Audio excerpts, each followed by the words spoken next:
I think this is on. Good evening, everybody.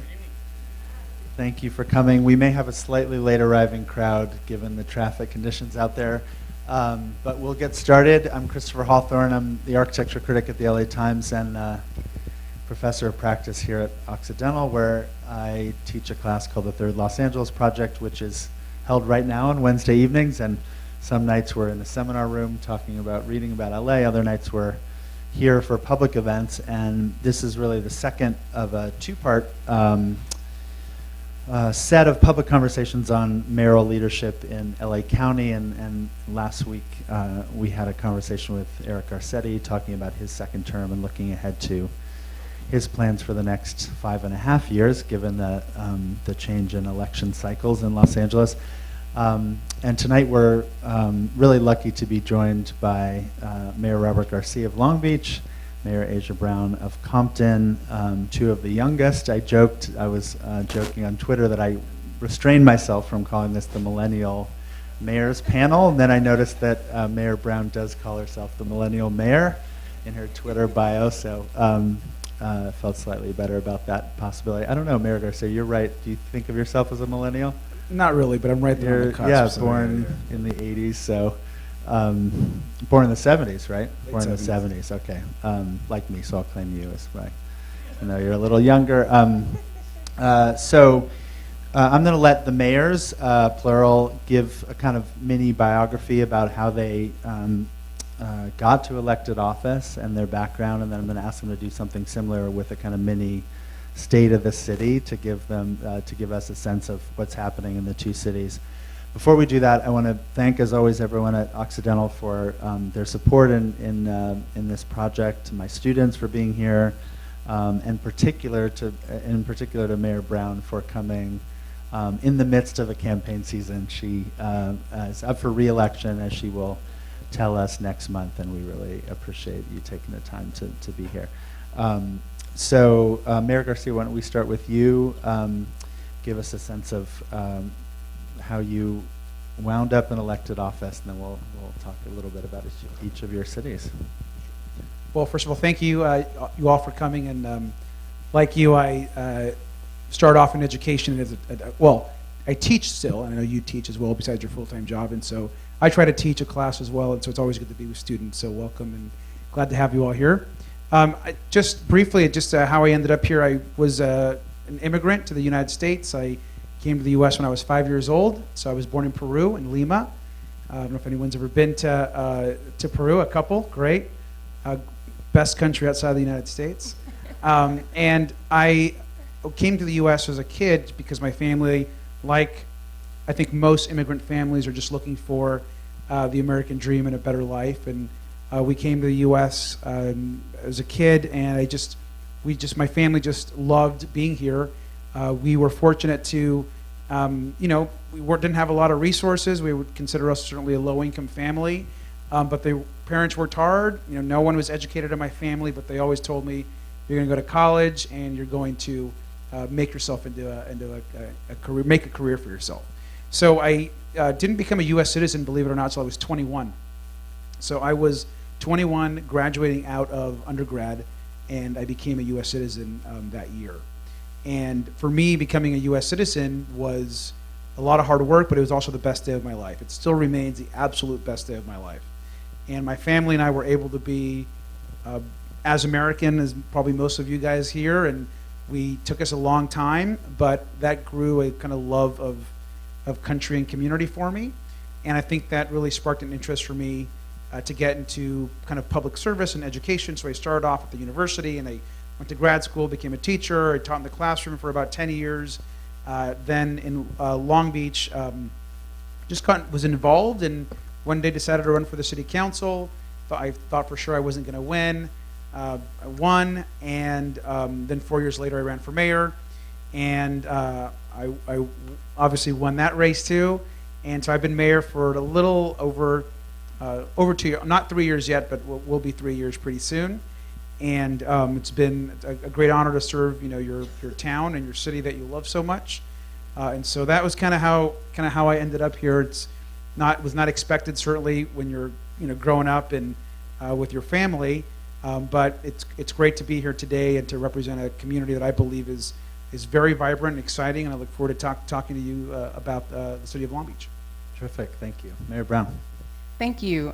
Thank you so much for the invitation, and it's always great for me to have an opportunity to speak with students. I love talking with young people, and especially where you are at this stage in your life. You have the opportunity to just affect change, and so just a little bit about me. I never thought I would ever be in politics. I did not follow politics. I did not, I just had an aversion. I thought naively that I would just focus on being an urban planner and improving communities from the ground up. And so I graduated from USC with my undergraduate and my master's in urban planning and development. And while I was in grad school, I started working full time in the city of Gardena, and I was doing economic development, brownfield work, housing, and it was such a small city that I got a chance to really get my hands wet in some really great projects. Then I went to the city of Inglewood and served in economic development as well. And then I was recruited to come work in the city of Compton in their redevelopment agency. And so within a short time period, I was living, working, going to church in the city of Compton, and everything was in like a 1 square mile radius, a 1 block radius. So I live in a transit-oriented development right off the Blue Line. And it's really cool to just see the transformation of our city. But how I got into politics, I saw firsthand the missed opportunities, and from a planning perspective, Compton is so centrally located. We're one of the oldest cities in LA County. We have our own water system, airport. We have our own school system, college. We have our location advantage is really second to none, and we have a really strong industrial tax base. And so just looking at the city by the numbers, I just didn't get it. And so I had to really get my history in terms of understanding how the long-standing political corruption and deep-rooted had really helped stifle Compton's growth in a really unfortunate way. And so I set out on a mission to get other people to run for office, and everyone told me no, including my own husband. And he said, but I'll definitely give you a campaign donation. And so I said, you're right, I'm gonna step out there. He said, you're born for this. And I'm probably one of the most fearless people that he knows. And so I look at any challenge and I'm game. So I got out, and I'm the strategist, so I had all the strategy laid out. Even though I knew nothing about politics, it was really intuitive to really just connect with the community. And so I ran for office almost 4 years ago now. Being a political novice, I did not ever hold an elected office. I was running against the existing mayor who had served for 12 years, the mayor that came before him that was in office for 8 years, and plus 10 other candidates. So it was a very crowded field, but we obviously were victorious, and I became the youngest mayor elected to the city of Compton, and the first woman in over 40 years exactly, which is quite amazing too. But I say all that to say, I thought it was unfortunate that we had not had a woman mayor, and the mayor that had served before me, she was very prolific and really ahead of her time in terms of economic development. But where we are in Compton today, when I took office, our unemployment rate was 18.5%. Today it's 7.5%. We had, our crime rate had ticked up. We have experienced in 2015 the lowest number of homicides in almost 40 years with only 13. And historically, in the kind of height of NWA and straight out of Compton, the city had about 100 homicides per year. And so where we are, we're definitely a much safer city. We've also experienced tremendous economic growth, which is really my emphasis for planning, and that's the kind of work that I did. So we worked with some larger companies. We welcomed Fortune 500 companies to the city of Compton. We have developed almost 2 million square feet of light industrial retail over the last 3.5 years. So we've seen a tremendous surge in investment in our city. We're also welcoming new retailers, businesses, and so there's a lot of growth, and also new housing developments in the city of Compton in the last few years. So we've had our hands full, but we have definitely a lot of work to complete, which is really what our campaign is focusing on, is just finishing the work. I don't believe that I'll ever be a career politician. My commitment to the residents was to serve 2 terms, and so that's what I plan to do. And I'm really about leadership development, building capacity, because when I looked around and I couldn't see anyone else that would take the job, to me that's a problem. And so we're going to continue to focus on developing young leaders to look at, not to be so adverse with politics, especially with what's happening nationally, but to really understand that that's the only way to change policies, which really change the way we live, and that influences outcomes. And so we really need more people like you all to consider running for a public office to really change our cities, our communities, our neighborhoods for years to come.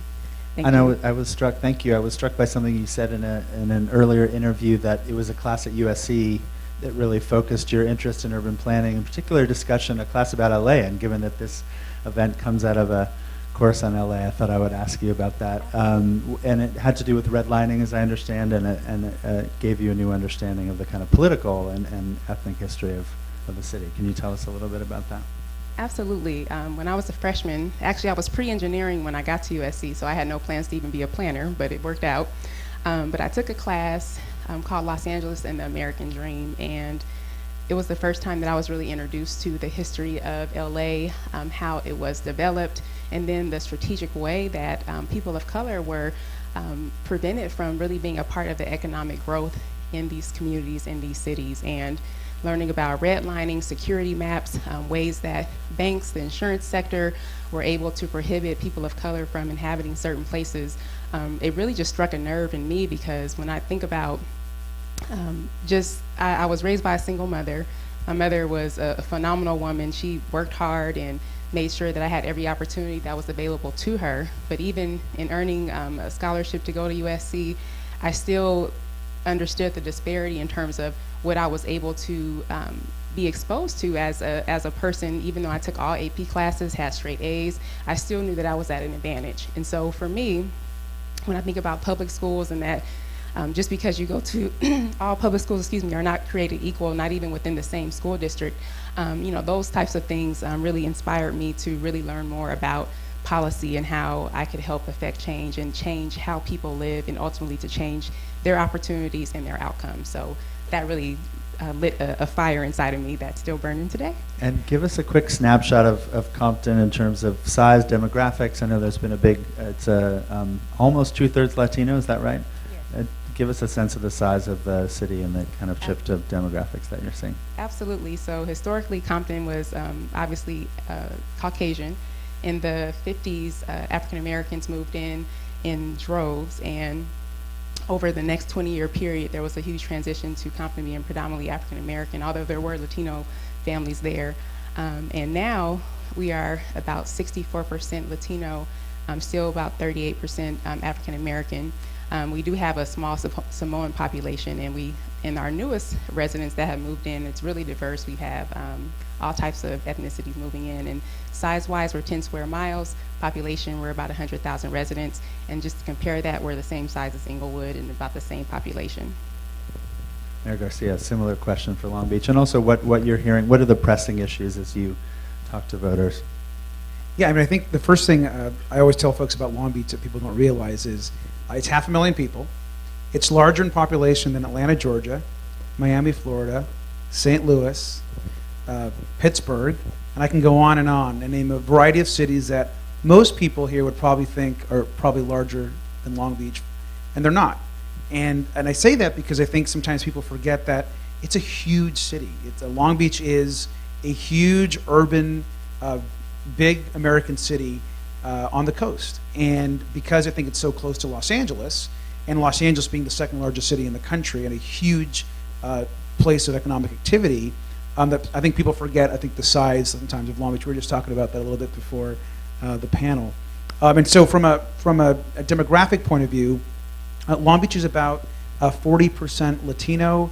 It's about 35% white, and then about 12% African American, 12% Asian.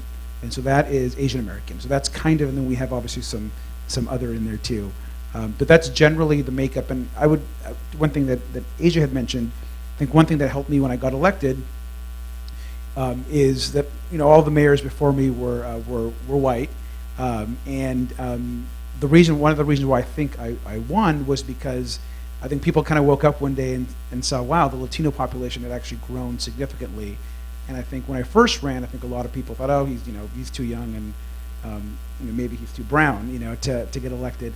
But I think the demographic shift of Latinos in Long Beach, and I think it's happening in a lot of places, I think help the city out. From a challenge point of view, I think Long Beach is dealing with some of the same challenges that most big cities are.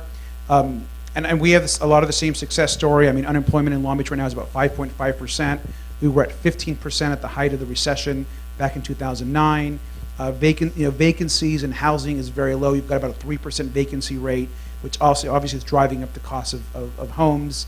But a lot of investment, and so we've got, there's billions of dollars of investment going on in the downtown. You're seeing kind of skyscrapers coming out of the downtown right now. A lot of good economic development, a lot of good companies coming in. But the challenges are the same, and that's homelessness, affordable housing, and making sure that it's connected and the city is a walkable place for everyone. And so just because people say, well, household income is going up in Long Beach, and it is, and that's great. But those that are still in poverty are still dramatically suffering from major challenges and setbacks for them and their families. And so that's something I think as mayors we're always trying to address, while urban cities are seeing, like those that are doing well are doing much better. And most neighborhoods in the city of Long Beach are dramatically better. Same with Long Beach. Crime today, we're experiencing levels that we haven't seen in 40 years of the low levels of crime. And so it is a safer place, a more prosperous place, but it's also more difficult to get folks at the lower economic ladder support. And so they're really having a hard time as well, and that's real. In terms of crime, are you seeing the same recent uptick that say, City of LA and other parts of the region are seeing? So fortunately, we haven't. And so last year, actually, we didn't have I know that LA had a pretty significant spike in this last year, and our crime was flat, so we didn't actually see an increase of crime. Obviously, every year kind of goes up and down, but generally, our crime rate has pretty steadily decreased over particularly the last few years. I want to ask about a couple things that your two cities have in common, and I think the major ones are the LA River and the Blue Line, the oldest of and hip hop and hip hop, of course. And yeah, 17-year-old me is very excited that I'm talking to the mayors of these two cities. But I want to start with the river because it's a subject we talked a lot about last night, and I think the general public has a sense that there's some change happening, there's some anxiety around that change in certain neighborhoods near the river, there's some excitement about that change, and there's also a lot of confusion about exactly who's in control of the river and what Frank Gehry's doing. I mean, people in my world, there's still a lot of confusion about what Frank Gehry's office is up to. So from the perspective of your cities, what is the feeling of neighborhoods along the river about that change? How does it look from the perspective of your cities? What kind of investment? And when you think about how to manage that change or that new investment, who are the people you're dealing with? This is an issue that, of course, is local, it's regional, decisions are being made in Sacramento, and of course, the Army Corps of Engineers in Washington. I would say that for Compton, it's still the plans are still relatively new for us. Excuse me. We held a working group with the Army Corps of Engineers, Santa Monica Rivers, and all the people working in the LA River group, and just really focusing on what is the strategy, what's the vision, the strategic plan of how we're going to be connecting the communities with all the growth that is planned. And so we're still going through the planning phases, but it is an exciting time because I think it's before it was kind of fighting to get the funding for the plan, and now the plan is funded, and so it's now how do we get all the stakeholders together to really collaborate and to do improvements that are really equitable for all the communities along the river. So we're really focusing on equity improvements and then how we can really connect the mobility aspects for our community as well. And specifically, what does that mean? So if a resident asks you, what's happening, what's changing along the river, what do you tell them? I definitely can say that the improvements so far have been the walking trails, bike trails. We are installing bicycle lanes throughout the city of Compton, so there's definitely improved connectivity between just getting from downtown all the way to the river. Also just seeing basic improvements along the riverbed is a definite improvement visually. So looking forward to what additional improvements will be planned between connecting the communities with the river. So that's exciting. For me, like I consider myself a little bit of an urban nerd, and I don't get like a lot of starstruck by celebrities or folks like that. But like when I got to meet Frank Gehry, to talk about this project. I was like starstruck. He's, Frank Carey is like kind of like a personal hero, and so what the work that he's doing matched with the work that River LA is doing and the other groups, I think, is really important. So in Long Beach, we've got about 55 miles of the river that goes up and down. Long Beach receives all of the both benefits and negatives that come out of being the last city on that entire stretch. And so a lot of, when you're talking about runoff, you're talking about cities that are, and folks that are things that are going into the river, trash, debris, all sorts of chemicals that shouldn't be in those waterways. We're having to deal with cleaning that, ensuring the water that's going back into our ocean is clean, and working with all the other cities to try to put in stormwater capture, these machines and technology to ensure that we're capturing as much trash as possible before it goes out into the ocean. So for us, the river is, certainly it's important to restore and reclaim the river as much as possible for nature, for enjoyment, for visitors, and for the beauty of it. For us, it's also very practical. We have to actually improve technology and the system to ensure that we are also protecting the ocean and that we are ensuring that we're responsible, that the river is an important water body that we've got to take care of and maintain. We've been in a series of meetings, obviously, with Mayor Garcetti. Mayor Garcetti is kind of leading the river effort, I would say, regionally for the LA River. But we've been very involved. If you look at the river and up and down the river, Long Beach is a large part of the southern part of that river, and it goes up the entire stretch of the city. And so we're doing a variety of projects along that river. We've got one of the kind of Frank Gehry master projects that he's working on at the very southern end of the river, and he's got two others up and down the rest of the length of the river. But we're excited about reclaiming the river for not just nature, but for, I think, development that people will want to be a part of, and of course the challenges that come with that around affordable housing and gentrification. So we're dealing with all those things, but this is a once-in-a-lifetime opportunity. I think everyone from the legislature, from the speaker, to the Senate, to Congress, are all looking at the river as a legacy project, and the ability to, 30, 40, 50 years from now, to look back and look at a project and a river and an asset that could be something dramatically different than what it is today. So it's really exciting. So what are the ways that you measure that progress? And the city of LA just completed is completing the purchase of the G2 parcel, which is a sort of major marker in terms of that progress, and suggesting to residents what a new, more connected river might look like in those neighborhoods. What, from the perspective of Compton and Long Beach, what does that kind of progress look like? Are there particular milestones that you're looking at that you can say to your own residents, this is a sign of sort of what this new remade river will look like, and this is what it'll offer? I'll just say that I think for us, we've done a lot of the same. So we've purchased a lot of property up and down the river. We're doing restoration. I think for local folks, they obviously want to see what this final plan is going to look like, and I think that over the course of the next year, we're going to have a better idea of what that's going to look like for all the cities. But they want to see something tangible. Just a few weeks ago, we had folks, canoeing in the southern part of the river for the first time, and that was awesome. Just seeing people out there enjoying the river, and that's happened in other parts of LA, as you've probably seen. But that's very tangible and I think visual for people. So we're trying to just create green space and opportunities for people to have something else to look at besides cement up and down that river. So for us, I think residents want to see tangible plans, and then developments, park space being opened up. I think Asia talked about bike lanes. We've got a bike lane that connects, the entire length of the river, and so we're trying to do more park activation as well. Yeah, I would agree, and the river actually touches Compton at the easternmost border for a small area, and so, but we do have the Compton Creek tributary that connects with the river, and so we've done a lot of improvements working with various environmental groups along our tributaries with nature parks. We've done walks, we've done improvements along the creek, and so we've put a lot of our efforts, even though it's not connected directly to the river, it connects with the river. And so all of the improvements and the runoff and the trash mitigation, all of those things matter ultimately to what runoff actually is going to be connected into the creek, into the river. So we're doing our part preventative wise. Great. So the next subject that really connects the two cities is Metro and the Blue Line, literally, but also Metro expansion and Measure M, and I want to ask about all of that. But let me start with Mayor Garcia, since you joined the Metro board earlier this year, right, January?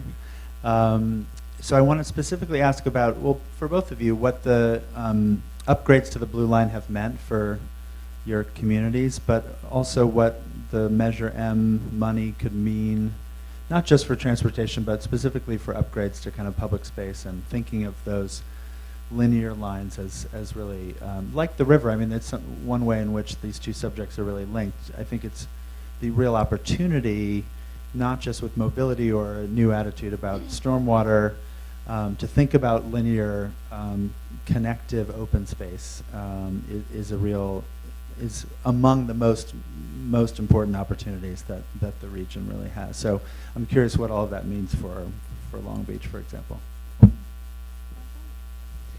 Well, I think I just learned tonight that Asia lives right by the Blue Line, and so do I. So we both have that in common. I live. You can see it outside my building. And I also just point out that I'm very thankful. Obviously, to get elected to the Metro Board, you have to, it's divided up into regions, certain seats, and you have to get elected by all the mayors in your area. And so in my case, I think there were 26 mayors that all got to vote. And Asia was the very first mayor I called when I decided to run. And I said, would you support me for the Metro Board? And she said yes. And so once I knew I had Asia on board, I was like, we're going to be good. And so, I'm always very appreciative of Asia's support. But having just obviously joined the Metro Board, I hope for one of the main reasons why I joined was because of the Blue Line. The Blue Line is the oldest line in the entire system, as you probably all know. It's also had some of the least amount of investment in the entire system. It also goes through communities that have, in many cases, incredible needs when it comes to economic development and connection. It's heavily ridden, as you probably know. It's used more than most lines as well. So there's incredible challenges. Unfortunately, there's a lot of issues around the Blue Line. Speed, safety, infrastructure. The amount of investment that has not happened on the Blue Line has kind of put it in a position where it is today, and not a great place. Some stations look great. There's some investment, but fortunately, Metro is spending about $1 billion on the Blue Line over the course of these next few years. And so what you're going to see on the Blue Line in just the next few years is you're going to see all the cars being replaced. So starting in April, the very first new car will be on the Blue Line. And over the next 3 years, every single car will be switched out on the Blue Line. You're also going to see light synchronization that'll save you anywhere between 5 to 10 minutes if you're trying to get from Long Beach to downtown. That will all happen. In Long Beach alone, there will be a light synchronization project that will save you an additional 7 minutes just within Long Beach. So I don't know if you're from Long Beach, but the Blue Line in Long Beach, from one station, I think we have 8 stations in Long Beach. To get from one station to the other, it takes you like 20 minutes. It's ridiculous. And that synchronization happens when? When will that? That's happening at the end of this year. Okay. And on top of that, as you probably know, security has changed. So we now have a multi-agency security system on the Blue Line. So response times right now, if you call the Blue Line and you want someone to come to the Blue Line to help you out, it'll take you 14 minutes for a sheriff to arrive. After this new multi-agency system, it'll be 4 minutes for a sheriff, a police officer from LAPD, or a Long Beach PD officer to arrive. And so that'll be a huge improvement. There'll be a lot of infrastructure improvement. I used to get a chuckle when I would read in many newspapers and many commentary about the subway to the sea, which was being built through West LA, and they would be the first time that the rail would get to the water. And I thought, people clearly have not ridden the Blue Line, because the original subway to the sea actually ends in Long Beach, just a block away from the water. And so I think that is a good example of the level of disinvestment that happened over the years into the Blue Line. And I'm not sure, unfortunately, you have so many communities of color that connect that line. There just was not the support. And I know that Mayor Brown is very interested in improvements to the Blue Line as well. Compton has stations in the Blue Line that connect to some of its new developments and kind of the city center. And so those are some of the issues. I think the Blue Line is going to have a great next few years. And so I'm pretty excited about it. We're going to do a lot of improvements, and hopefully we can chat a little bit more about just kind of transit in general, I think a little bit later. But if anyone ride the Blue Line or ridden it? Okay, well, you probably all agree it's not a great experience right now.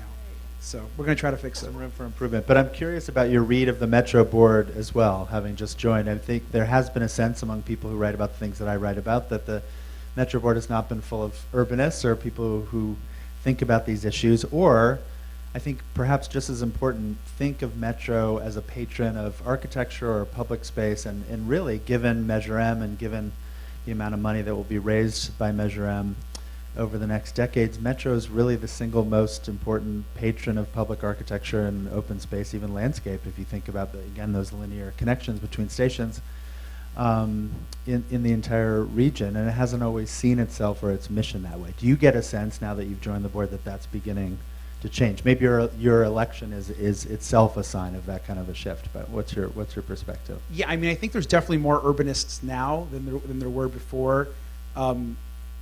Maybe before I joined, I guess, but there are some. I mean, I think Mayor Garcia is absolutely an urbanist. I think Mike Bonin, who's a council member, is definitely an urbanist, and so it's certainly a difference of priority. So I'm not a big let's invest in more freeways guy. I just don't believe that's the best use of solving our transit and mobility needs.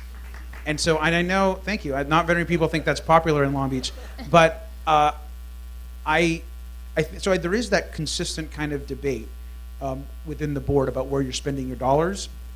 So I've told my colleagues pretty clearly that I think the focus should be rail, multimodal transit, bikes, pedestrian access, and investing, like you said, in creating a beautiful experience for people, whether they're riding their bikes or whether they're walking to their stations or whether they're riding the bus system. And to me, freeways are the least beautiful thing out there. And so I hope to rethink kind of our spending on our larger highway program. I know probably a lot of people use our freeway system, and that's great, but all the research, as you probably all know, shows that if you build another lane or expand the freeway, it just fills with more traffic. It actually does not reduce traffic. And so I hope to bring kind of an urbanist perspective, and we'll kind of see how it goes, but there's a lot of money.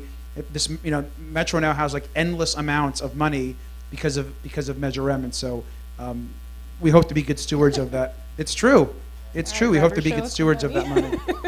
No, it's quite a war chest, and I think it's a challenge for political oversight. It's a challenge for journalism, frankly, to really pay close attention to how that money is being spent, because so much of it, and this leads to my question about local return and other investments, so much of it is not to do with either freeways or transit lines. So much is to do with the kind of connective spaces, the architecture, and so forth. So can you tell us a little bit about, for folks who aren't familiar with what local return means, what it means in connection with Measure M, and maybe what it might mean for both of your cities?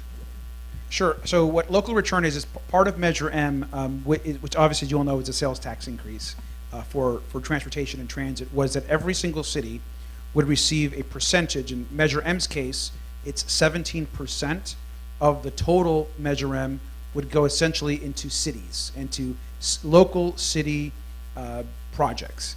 And so in our case, Compton and Long Beach are each receiving annually a certain amount of money set on population that we get, regardless of what happens with the rest of the projects. And so in Long Beach's case, I think the local return is about $8 million a year. And so it all is dependent on population. And so being the second largest city in the county, that would be like the second largest pot. And then depending on the size of the city, it would decrease. Now there was a lot of controversy over local return. I supported Measure M pretty strongly, but I did so believing it was imperfect, and I do believe that local return numbers should have been much higher. For cities like Compton or for Inglewood or other cities across the county, they really need those public infrastructure dollars for streets. And so the small cities are very upset because if you're a small city, let's say like Signal Hill or the city of Bell, you might be getting $100,000 a year in local return. I mean, that'll do a curb cut That'll fix half of a sidewalk a year out of Measure M. Yet everyone in your community is paying into that tax, and most of the large kind of projects are not happening anywhere near your community. They're happening in these larger rail projects outside of your community. And there is a debate now on the Metro Board, correct, about raising that number to have a kind of minimum number for local return, correct? That would raise the numbers for some of those smaller cities. Yes, and I personally, I support that. Yeah, I just think it's going to be essential when we consider what a half-cent sales tax measure would do for a local city outside of Measure M. You know, if they did their own sales tax measure, they would have probably 10 times that. So it's important to ensure that local smaller cities are represented, because even amongst the smaller cities, even though we vote for the Metro Board member for this particular seat, there's just a big question as to how everyone pays into this pot of funds that only a few people that are really heavily concentrated in Los Angeles get to decide how that money is invested. And when we just look at the Blue Line alone, as it was stated earlier, it's the oldest light rail line. I was a little kid when I rode the Blue Line for the first time as soon as it opened up.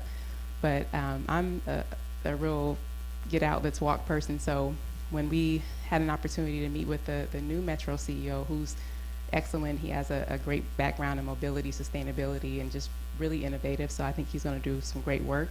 But I wanted him and his engineers to just walk across the street, walk across the Blue Line with me so that they can really understand the difference between walking across a light rail line in Compton and other cities. And we had wheelchairs and strollers being caught on the rail line, and that's just not parity to me, especially when I can go visit my mother in Pasadena, and the Gold Line is just beautiful, phenomenal. It's underground. And I look at the Blue Line, and it actually cut Compton in half exactly. And so our downtown, Compton Boulevard, was very vibrant, thriving historically. And anytime you bifurcate a main thoroughfare, you're going to have economic obsolescence. You're going to have just the degradation of that entire area. And so that's exactly what we experienced. And so for cities such as Compton that have experienced that type of degradation because of the sacrifice of having a connected region, there has to be some type of way to level the playing field financially for what has been lost over the last decade and a half. And so that's one of the things that I've been focusing on, and I'm happy to report that they have made safety improvements all along the Blue Line. I know they did all the way up and down, but I'm really simple. I think that what light rail means to us now is much different than it did maybe 20 years ago. We focused on just how does this point A get to point B, and that's it. But now we're doing improvements such as lighting and all these architectural improvements that really make a difference and enhance the surrounding community. So we have to go back again to the Blue Line and say, well, do we have the same type of architectural enhancements? Do we have the same lighting? Do we have the same foliage and flowers? And I tell them we like trees and flowers in Compton too. So, you know, we're gonna have to make sure, Robert, hint, that we have all of the improvements and that it's fair, because you'll definitely have me fighting for what my community deserves, because I don't think that there should be a difference between the Blue Line in Compton and the rail to the sea in Santa Monica. That's just not equitable, especially when I'm paying my half a penny, just like everyone else. So I just think that has to be the evolution, and I'm an urban planning nerd till I die. And when I think about the decision that the real estate speculators and some of the original people of the LA Times back in the day decided to plot out Los Angeles, we had a decision to be auto-dominated or whether or not we would actually be connected with our streetcars. And obviously the car won, but now we're paying the price. And when we talk about cities that are considered world-class cities and that are really prosperous and vibrant, transportation is really the cornerstone of that, being able to connect. And when we look at the demographics of California and all of the projections, we are not going to be able to move in the next 5 to 7 years because of traffic. It doesn't matter how many freeway lanes you add, traffic's not going to get any better. And so we really have to find a way to really be smart about these transportation improvements, but they also have to be equitable, because the people that are working down in Long Beach and Compton and Watts, they also need to be able to get to their job centers. And you know, we all have to be connected. So I think that there has to be much more discussion that's inclusive with the Southeast cities, because those cities feel just very disconnected with the rest of the region, and really find out ways how we can, obviously we can't build lines throughout all the entire region, but we definitely can invest in more buses. We can make sure that we have rapid shuttles so that we can actually connect to these existing rail lines so that people can get to where they need to go. It's really striking to hear you say that the Blue Line repeated the mistakes of so many of the so much freeway construction and cutting neighborhoods in half, and that, you know, it's a really useful reminder that we're, you know, we can think of this new investment as more virtuous somehow than freeway construction, but we can make some of the same mistakes in terms of dividing or connecting communities. But I'm also glad you mentioned streetcars, because I think one of the real efforts of this whole series is to think about the longer history. You know, what we refer to in this series as First Los Angeles, a city that was really organized around the streetcar. Because as much as we invested in the freeway and the subdivision, the single-family house, and the kind of privatized post-war Los Angeles, there is, and this is what makes Los Angeles different from other cities that were organized around the car, in the longer DNA of the city, there is a sense of being connected by streetcars and a kind of multifamily housing, a different way of making cities that is somewhere back in our deep memory. So it's significant to be able to return to that, and also to think about the longer history of cities like Compton that we, you know, we think of so much of LA as having sort of been invented after the war with the freeway and the car, and there's that longer history that we don't tend to talk about as much as we should. I want to ask about housing, and certainly everyone who thinks about the issues that we've already talked about tonight has been kind of parsing the results from Measure S, which of course was City of LA. But I want to ask how those tensions about development, housing, affordability, Mayor Garcia, you already talked about that a little bit, how those are playing out. Do you have to kind of try to strike the same balance as elected officials in LA do between those who really want to see the production of more housing and think that that will help prices, and those who are really concerned about overdevelopment or the character of neighborhoods changing? How does that set of questions look from your cities? I think we definitely have the same challenges, because people are always people, and they'd rather not have more people in their neighborhood if they had a choice. But you have to balance really affordability, supply, and then also equity. And so in Compton, we have exceeded our affordable housing numbers. And we've approved several new housing developments, some market rate, some mandatory affordable. And we've also partnered with organizations and also utilized some of our HUD funds to create first-time home buyers programs. We have down payment assistance, so really helping people navigate how to become a homeowner and to be able to stay a homeowner as well. But along our transit, we have transit-oriented development for housing. Affordable housing is a part of that component. And I think that it has to be something that's deliberate. When we hear the word gentrification, and I'm hearing it now more than I used to, and I think the connotation is just people are connecting gentrification with just any type of growth. But I think that there definitely everyone could benefit, I think, more from more of a discussion about really what gentrification looks like. What are the policies that actually can help prevent gentrification? The difference between guiding growth and letting developers guide your development of your community, and then really what good planning, good development actually looks like. And I always tell people to rest assured that gentrification cannot occur unless you participate. No one can come and take you out of your home. If you decide to sell your home to someone else and they move into the community, you're going to see a lot of the turnover. But I think that we definitely need to have more discussions about what that is, what it looks like, and then really what the realistic future of LA is going to be. Because I think it's kind of like the elephant in the room, that most people don't want to talk about, that LA is going to be a city quite soon if things don't change in a really strategic way, and not putting this on LA as a whole, because LA obviously is a huge city, but it includes all the communities around it, the county, all the other policies that help guide growth. But just looking at just natural capitalism, most people will not be able to afford to live in Los Angeles, not unless they're high income earners. And so that's why measures like Measure H, Measure HH are really critical to just be able to maintain diversity and equity within the city of LA and also the region. Yeah, I mean, I think this is our #1 challenge in Long Beach.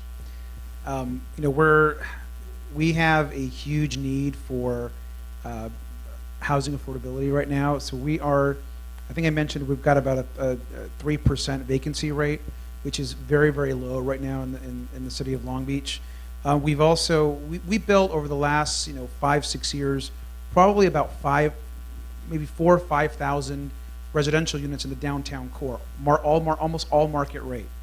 And what's happening now is we're starting to appear on all these lists. We were just on another one last week, where it's it's the second. I think we had the second highest jump in rent last year in the state of California. We're appearing on the top 10 rent increase lists of in the country, and this is very, for us, challenging because it's a balance. When I live downtown, I live in a loft downtown. When I bought my loft 10 years ago, it wasn't a great neighborhood, but I went there because I love the diversity. I love the socioeconomic diversity. It was mixed, and I could afford this cool loft in this historic building, and it was next to transit. But every one of my neighbors that moved to my building complained, when are we going to get good retail, and when are we going to get nice restaurants? So 10 years later, we have all those restaurants and retail that everybody wanted, and the neighborhood is completely gentrified. And kind of a lot of what I originally thought made the neighborhood kind of different and cool is gone. And if you go today to downtown Long Beach, it's a completely different downtown than it was 10 years ago. And I think the same thing that's happening in downtown LA is right now happening in downtown Long Beach. And I wish we were doing as good of a job as Compton and other communities with building affordable housing, but we have fallen dramatically short. There actually are no sort of inclusionary laws in Long Beach about inclusionary zoning or inclusionary housing. So we're barely now getting there. And so we've for the last year, we've had roundtables around this discussion with the community and developers, and we're about to pass, I think, a pretty aggressive kind of affordable housing kind of policy package, or the council is going to, and I will support and sign it, obviously, but it's very challenging, and it's hard to see your downtown become this really beautiful place that you kind of envisioned it to be, but not being accessible to a lot of people, many of whom look like me and came from the same kind of immigrant background that I came from, and so it's hard. And what proportion of your cities are zoned single family or R1? Is it a significant We're about proportion? 60-40. 60 residential, single family residential, and then 40 Pretty high, yeah. multi. Yeah, About I don't know the exact number of what we're R1, but I'm guessing that we're probably 50%. We have a lot of mixed neighborhoods, obviously, with a lot of apartments and condos and a lot of the beachfront area and the downtown.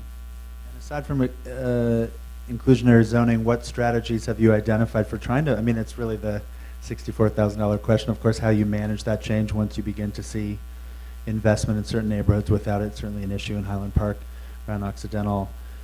What strategies strike you as the most useful, aside from some changes to housing policy around affordability, to manage that growth a little bit more actively? When I think about policies, they're designed to give us a guide, but it's not to be a one-size-fits-all approach. And I found that it's much easier to have an overall policy goal and then to really work to achieve or even exceed those objectives project by project. Every project can't have affordable housing because it may not pencil out.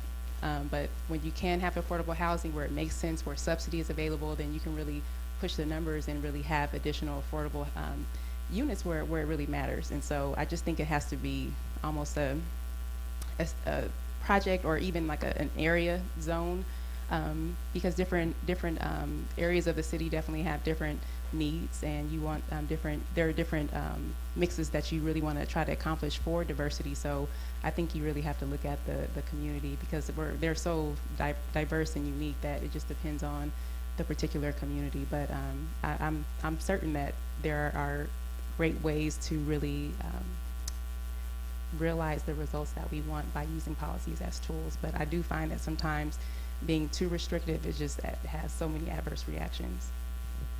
Yeah, I mean, I think the two kind of larger issues for us is, one is around ensuring that when we talk about housing affordability and building affordable housing, that we're talking about it for everyone. Absolutely, I think the key focus is absolutely low-income families and families that are being driven out of communities. But we should also ensure that, for example, our aging population, our senior population, veterans, students, and other parts of that kind of spectrum, I think, are also being supported. And there's less support kind of from the state and the federal government for that type of affordable housing. But I think it's also incredibly important. And so kind of convincing folks to also focus on those pieces are important. And a lot of the advocacy groups, and I support them, they don't want you to focus on some of those other areas, which I understand. I think focusing on low income folks and people that really need the support is the top priority. The other challenge is people don't realize how hard it actually is to build affordable housing. Building affordable housing essentially means that you have to have a willing developer that's going to come in and then has to make the conscious choice to probably make less money on the project than look for a subsidy. So then the city or the state or the feds and have to subsidize the units, whether it's a lifetime for the project or a infusion of cash to make that actual project feasible. So if a nonprofit is not doing it and it's actually a developer that's developing affordable housing, it's incredibly expensive for them to build because they have to subsidize every one unit of affordable is actually have to be subsidized by another agency or area. As at the same time, you're getting cuts from the feds and others in some of these dollars. And in addition to that, I've tried to preach to my progressive friends. A lot of them are like, oh, we can't build all these developments without parking. Well, parking is the single most expensive reason why we don't build affordable housing, is because we require too much parking in all these developments. We, in fact, require too much parking, in my opinion, in almost all developments. And so what we have to focus on is reforming our policies around parking spaces and allowing more density along corridors, eliminating parking requirements for most affordable housing projects if there isn't a requirement, and that would dramatically encourage us to build more. I think, to me, enforcing people to have a parking space is the biggest impediment to growth and to affordable development. And what are the prospects for, I think that's absolutely a crucial issue, I couldn't agree more, but what are the prospects for actually seeing that change begin to happen? Because it's still politically tough to make that argument in a lot of parts of LA County. I think you got to convince people. So I'm always at these town halls or meetings, and I'm advocating for lower parking requirements and more density. And these people are going, what are you doing? You're going to ruin our neighborhoods. But most of them in Long Beach is pretty liberal, very progressive, and most of them are, they're good liberals and progressives. And I say, hey, if you believe, if you want to fight climate change, you believe in affordable housing, then we got to lower parking requirements. And that's the only way to do it. And so I try to link. I think we have to link lowering parking requirements with the fight for climate change and supporting housing for homeless folks and supporting affordable housing. And I think we got to make it a larger kind of collective vision, because it's hard for people to agree to not building more parking. Right. No, I think those arguments are getting sharper, and I think particularly the production of housing, linking that to climate change has a lot of potential. There's still such a split on the left among progressives about on these issues, particularly when it comes to housing density and its connection to climate change. And also, I'm glad you mentioned aging in place, senior housing. I think the other issue, and this gets back to the question about R1 neighborhoods, single-family neighborhoods, is just the rigidity of the building code, and even some small changes to, let's say, how we build in R1 neighborhoods, granny flats, accessory dwelling units, giving people the option of building in some very modest increases in density in a single-family neighborhood can, in terms of community, pay huge dividends. But again, we have to be honest about what the political challenges are. That's still a tough argument to make in a lot of neighborhoods. Yeah. So we don't have a huge amount of time left, but I do want to get to an issue that I know that many people are curious about, and that's the relationship of your cities and LA County generally to Washington and to this new administration, especially, of course, when it comes to issues connected to immigration. So given the population of immigrants in your cities, what are you hearing about people's anxiety, first of all, and then what is your sense about the best strategy to have when it comes to the sanctuary city debate, when it comes to dealing with immigration enforcement and the policies of this new White House. Well, I can definitely just speak to the reaction of our constituents. I mean, kids are nervous, families are nervous, people are afraid. We've just seen such a sharp decline in just people willing to come out on community events because they don't want to be exposed to possible immigration raids. And regardless of whether or not cities are coordinating with ICE, which we are not, there still is the perception, the fear that they are not safe in their own communities. And that's something that definitely has to be addressed. There's so much uncertainty with this administration day to day. I was not on the news ticker today, and so as I was coming over, I heard that just a lot of things happened, so I got to catch up later on and figure out what happened. But it's like a saga, and there's so much unknown repercussions, and we don't even know what, number one, what the policies will be finally, and then what the real implications will be. Like, still don't know what the impact of being an actual sanctuary city. I know that Kevin De Leon is working on a sanctuary state initiative, and so there just has to be, I think, a big effort for the coalition to come together. What our shared and collective strategy will be, have a unified voice, and really be willing to make the sacrifices necessary to really protect our constituents. Well, I mean, using like the president's own words, I think that the administration and this presidency, in my opinion, is a total disaster for cities. And I think every policy that's come out so far around cities has been completely against the idea of building city and community.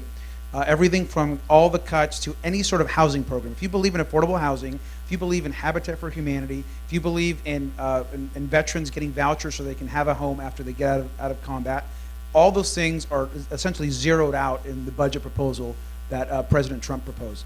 On top of funding for major federal projects, ports, goods movement, community block grants, which I know the city of Compton and Long Beach rely on dramatically to do a lot of community improvements, storefront improvements, architecture in communities that need support. I think the administration has been very anti-city, in my opinion, which I think is unfortunate. And on the greater immigration question, it's a new world that is really sad to see. We have families that don't want to report to our police officers domestic violence cases. We have women that have been abused in their home, that are undocumented, that are not reporting these cases to the police and are having to go around to nonprofits and other agencies to get help. Our police chief is beside himself trying to deal with the reality now of a lot of our undocumented community not wanting to reach out to our police department and report crimes. We need our communities, all communities, to report crimes and be part of the solution. You see a crime, you report it. Take care of your neighbor. What we're seeing now is a complete breakdown of that trust with law enforcement, and this is a dangerous place to be.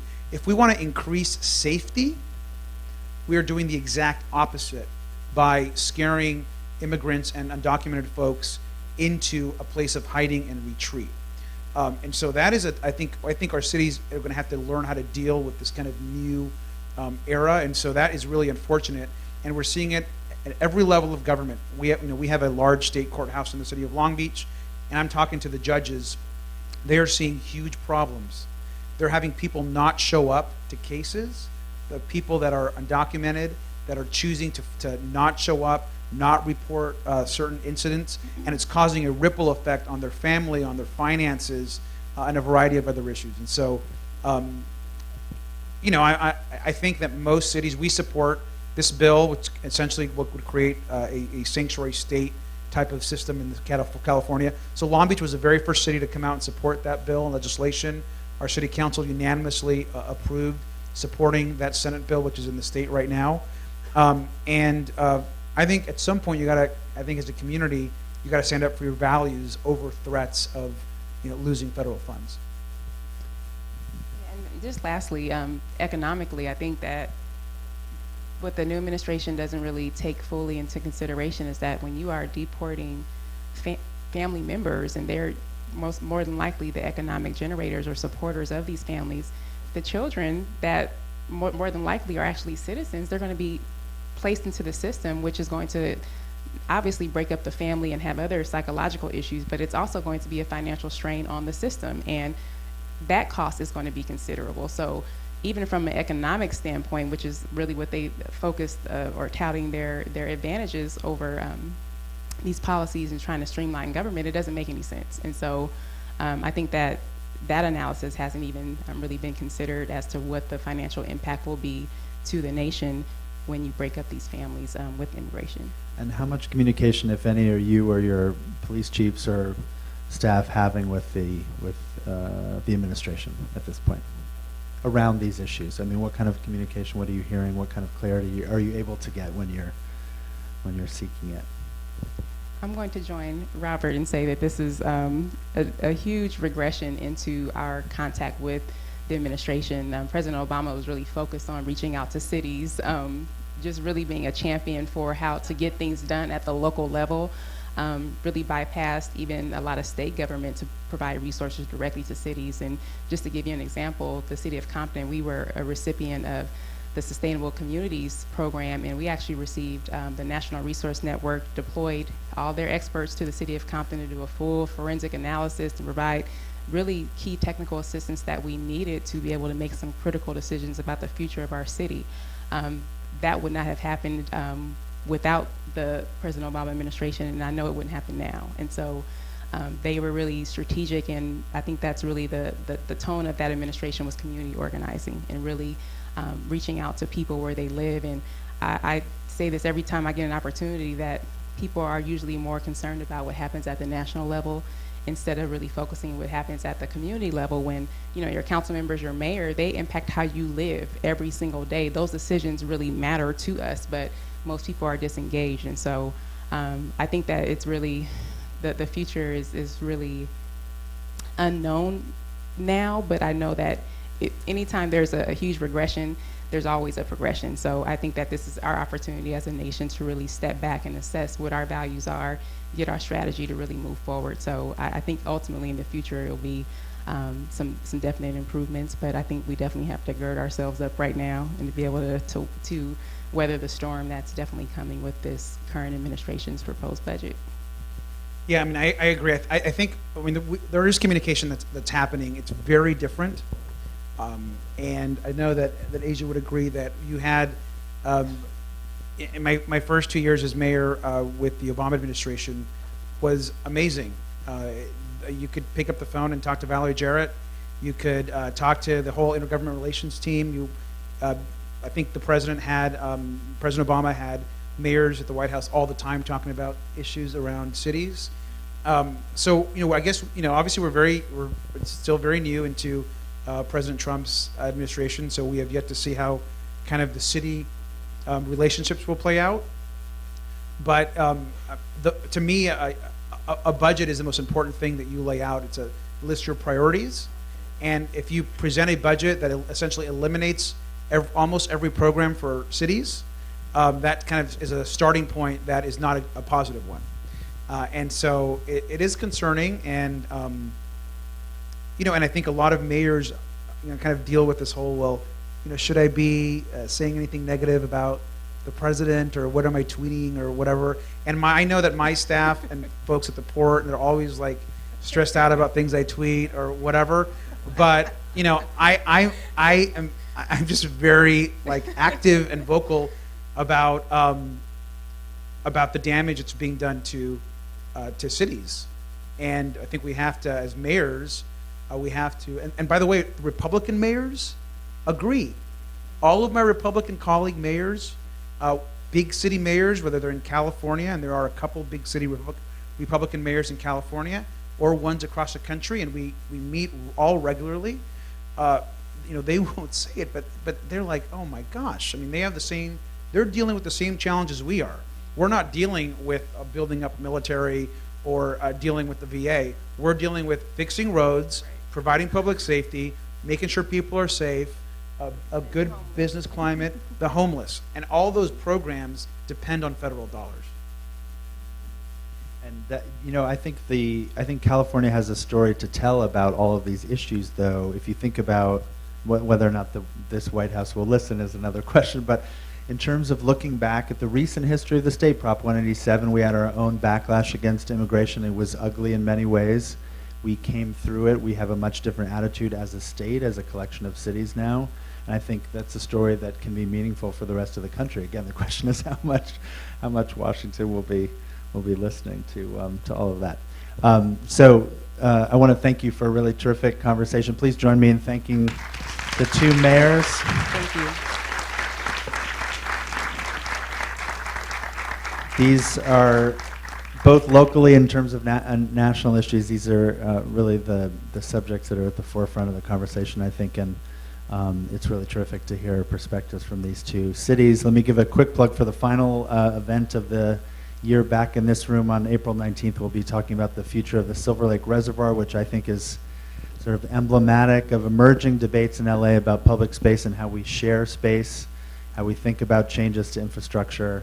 One of those hot button issues that we really wanted to get into, and we thought by taking that conversation actually out of Silver Lake, we might be able to think about it from a new perspective and maybe broaden the agenda in terms of just talking in speculative terms about what's possible, and not just that space, but spaces like it all over LA and the region. So I hope to see some of you then. And again, thanks so much for joining us this evening. Have a good night.